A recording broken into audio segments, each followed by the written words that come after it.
Tienes hablantes nativos o de herencia en tus clases de idiomas y no sabes muy bien cómo hacer que ese desequilibrio sea provechoso para todos. En mis clases de francés en España he tenido estudiantes de Bélgica y de Canadá que hablaban francés de forma nativa, y aquí en Estados Unidos tengo muchos estudiantes que son de México o de otros países de Latinoamérica y están familiarizados con el uso del español y a veces incluso lo hablan con sus familias en casa.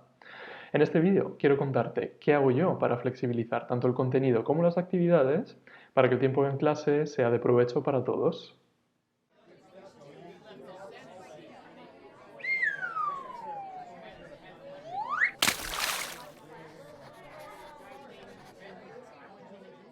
El primer caso del que quiero hablar es el de mis estudiantes francófonos en mis clases de francés en España.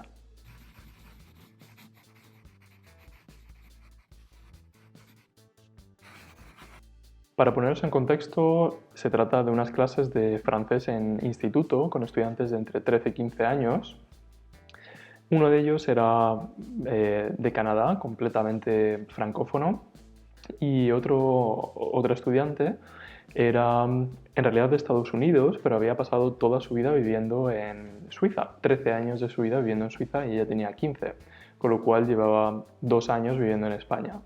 Sus lenguas en casa eran el francés en ambos casos, y en el caso de la chica detecté que el principal problema que tenía era la escritura. Tenía algunos problemas para diferenciar sonidos, para diferenciar la forma de escribir algunos tiempos verbales, que en francés es muy complicado distinguirlos si no conoces bien la gramática o si no sabes bien diferenciar el contexto de uso de diferentes palabras. Y en el caso del chico no había ningún problema, simplemente se trataba de un estudiante con un nivel muy alto de francés y, bueno, muy alto no, nativo de francés, y que no presentaba grandes problemas, pero bueno, ofrecía de alguna manera la posibilidad de trabajar muchísimo los aspectos culturales de otros lugares de la francofonía, porque él conocía sobre todo Canadá, pero no conocía mucho aspectos de Francia o de Bélgica que se solían tratar en nuestras clases. El primer paso para trabajar con ellos a diario fue hacer una pequeña negociación para ver si ellos estaban dispuestos o no para colaborar de una manera un poquito más llamativa que el resto de sus compañeros conmigo. Me voy a centrar sobre todo en contaros qué hacía con el caso de la chica que vivió en Suiza. Como decía, esta chica tenía algunos problemas para escribir determinadas cosas, así que todo lo que hacía con ella estaba enfocado en, digamos, trabajar esa carencia que ya tenía en la lengua francesa, porque hablaba mucho, no tenía ningún problema para expresarse, para improvisar, pero sí que tenía problemas para escribir correctamente, con lo cual todo lo que hacía con ella de manera extra, um, por ser hablante, digamos, casi nativa o de herencia, estaba enfocado a eso, a darle a ella la posibilidad de desarrollar también algo y que las clases de francés no fuesen una pérdida de tiempo para ella. Digamos que por un lado lo utilizaba como, bueno, lo utilizaba o le daba la oportunidad de trabajar conmigo como una auxiliar de conversación. Las actividades que explicábamos en clase siempre estaban ejemplificadas por mi parte, y lo que ella hacía era estar en la pizarra escribiendo ejemplos. Los ejemplos que yo daba, ella los exponía en la pizarra. En vez de escribirlos yo, los escribía ella. Con lo cual, en cada actividad ella estaba practicando un poquito sus habilidades escritas. Otra cosa que hacía con ella era pedirle que todas las semanas pensase en una actividad relacionada con el contenido que estábamos viendo en clase.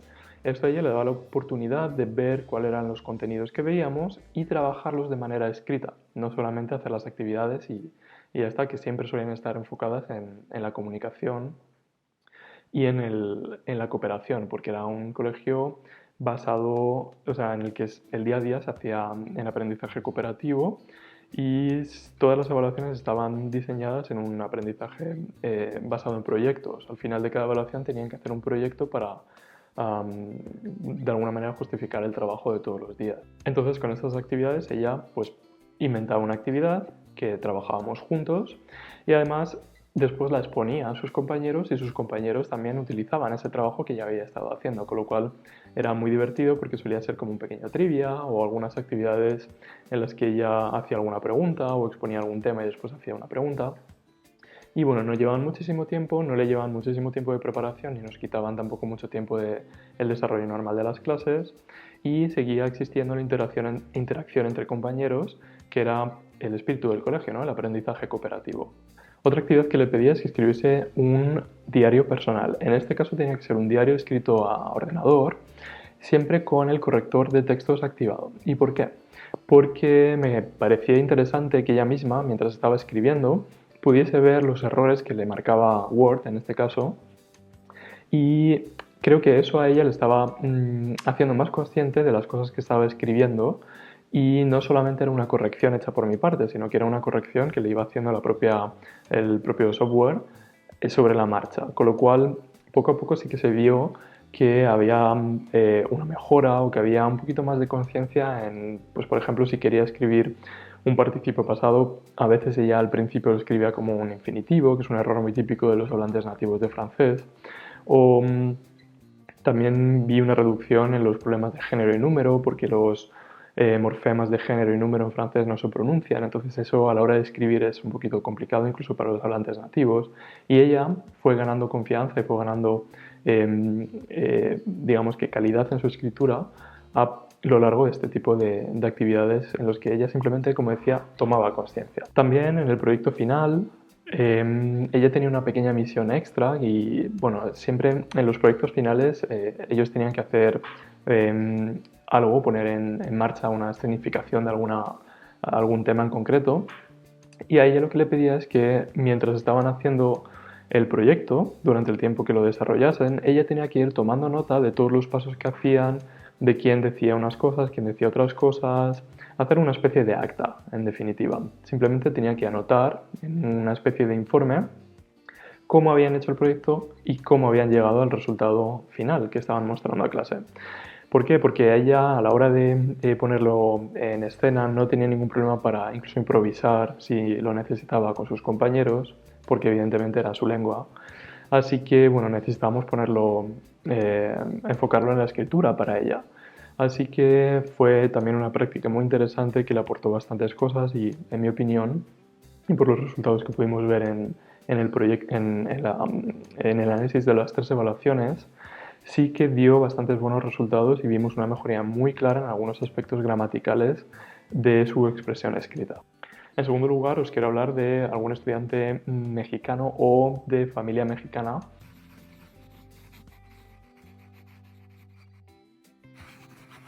Este chico, a pesar de que no tenía problemas para hablar, expresarse con fluidez, sí que tenía algunos problemas con la elección de los tiempos verbales y las preposiciones. Me parece que es un caso muy típico de los hablantes bilingües en Estados Unidos por la influencia del inglés en el español como el inglés como lengua dominante en este caso. Porque, bueno, si bien hablan en sus casas, la lengua en la que reciben más input, digamos, es el inglés. Entonces, bueno, de alguna forma calcan las estructuras del inglés en el español. El proyecto con este chico de este semestre fue intentar que depurase un poquito estos pequeños puntos que distorsionaban su español. En este caso no hubo ninguna negociación porque él desde el principio se definió como un hablante latino. Sí que me dijo que, bueno, que tenía algunos problemas, él reconocía que tenía algunos problemitas en español, así que bien. Y sí, no hubo ningún problema para trabajar con él de una manera paralela, pero mezclarlo en el grupo de clase. Se trataba de un estudiante de periodismo, con lo cual intenté que sus actividades le llevasen de alguna forma a su campo y que pudiese aprovechar la experiencia de estar en una clase de español, no solo para aprender español, sino para aprender a utilizar español en algún formato parecido al que posiblemente acabaría utilizando en algún momento. Cada semana él tenía que preparar a partir del calendario 3 actividades que tuviesen algo que ver con el tema que estábamos tratando en clase. Estas actividades él las preparaba y después, algún día de los 4 días que teníamos clase en el aula, él tenía que exponer esas preguntas a sus compañeros tenían que intervenir con él y tenían que darle respuestas o podía generar un debate o podía generar una conversación simplemente, que es muy natural y es algo muy positivo que me gusta mucho en las clases. Y bueno, pues esto mantenía el hilo de las clases porque eran preguntas o temas que él proponía a partir de lo que se estaba trabajando y al mismo tiempo era contenido que él estaba trabajando y que estaba ayudándole a pulir, porque yo trabajaba con él, no lo revisábamos a lo largo de la clase o de las clases. Y bueno, a él le ayudaba a pulir, ¿no? Qué es lo que estábamos trabajando, los tiempos verbales, etc. Otra actividad que era un poquito más abstracta consistía en que, bueno, ya que era estudiante de periodismo, él tenía que escribir todas las semanas, con mucha flexibilidad, por supuesto. Si era necesario que lo hiciera durante 2 semanas o cada 10 días no había ningún problema, pero periódicamente él tenía que escribir pequeñas columnas o tenía que escribir pequeños documentales o pequeñas entrevistas para una revista digital que nos inventamos para él, en la que, bueno, simplemente era un blog en el que él tenía acceso a poner todo este contenido y sus compañeros también, y podía aprovechar para entrevistar a algún compañero sobre alguno de los temas relacionados en clase, y luego él podía editar el texto, juntos lo revisábamos para ver qué tal estaban esos tiempos verbales, las preposiciones, y bueno, fue muy provechoso porque él se sentía muy motivado, la verdad, esta actividad en concreto le gustó muchísimo porque él sentía que estaba haciendo algo que se acercaba bueno, lo que él esperaba, ¿no? Como futuro periodista. Era muy interesante también porque sus compañeros colaboraban con él, con lo cual era una actividad que a él lo situaba en su nivel, pero a sus compañeros no los excluía y no era un trabajo totalmente marginado y apartado. Y al final fue bastante exitoso, se vio también bastante mejoría, si bien era solamente un semestre y la mejoría no acabó haciéndolo perfectamente al final, pero sí que muchos de estos errores acabaron desapareciendo o difuminándose bastante. Así que podría decir que bastante satisfactoria tanto el proceso, porque se veía motivación y había bastante actividad, como el final. En general, estas son las actividades o la forma de trabajar que he tenido con mis experiencias como profesor de idiomas con estudiantes que tenían un nivel muy superior por cualquier circunstancia al resto de la clase. Y bueno, simplemente mi intención con todas ellas era, la primera, no dejarlos atrás, no dejarlos simplemente, bueno, como eres un hablante nativo, vas a tener una nota altísima desde el principio, ya lo sabes, no tienes que hacer nada. Eso no me parece correcto. Evidentemente sería una estafa desde el punto de vista de este alumno porque él está en una clase para hacer algo igual que el resto, ¿no? Y que esa clase le aporte algo y además creo que sería un gesto muy casi despectivo hacia él. Sería una forma de excluirlo o de excluirla. Y también, bueno, he visto que en general muchas veces lo que se hace es que a ese alumno se le tiene trabajando otro contenido, muchas veces contenido cultural y ya está, durante las clases y se le excluye de las clases. Pero es algo que tengo que reconocer que a mí no me gusta mucho porque me gusta que haya una cohesión y que haya un ritmo de trabajo entre todo el mundo bueno, digamos que todo el mundo esté integrado para que la situación comunicativa sea lo más cómoda, lo más confortable para todo el mundo.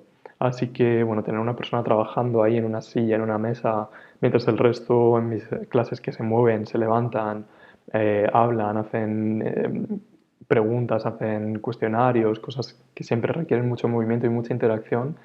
Ya te digo, tener a esa persona ahí me parece que no es lo correcto. Así que, bueno, intentaba siempre recurrir a este tipo de actividades que, bueno, sitúan a esta persona en su nivel, como decía antes, y al mismo tiempo las cosas que hace, que produce, sirven para que haya una interacción y con lo cual está habiendo una alimentación, una retroalimentación entre estudiantes, ¿no? Y creo que es muy interesante.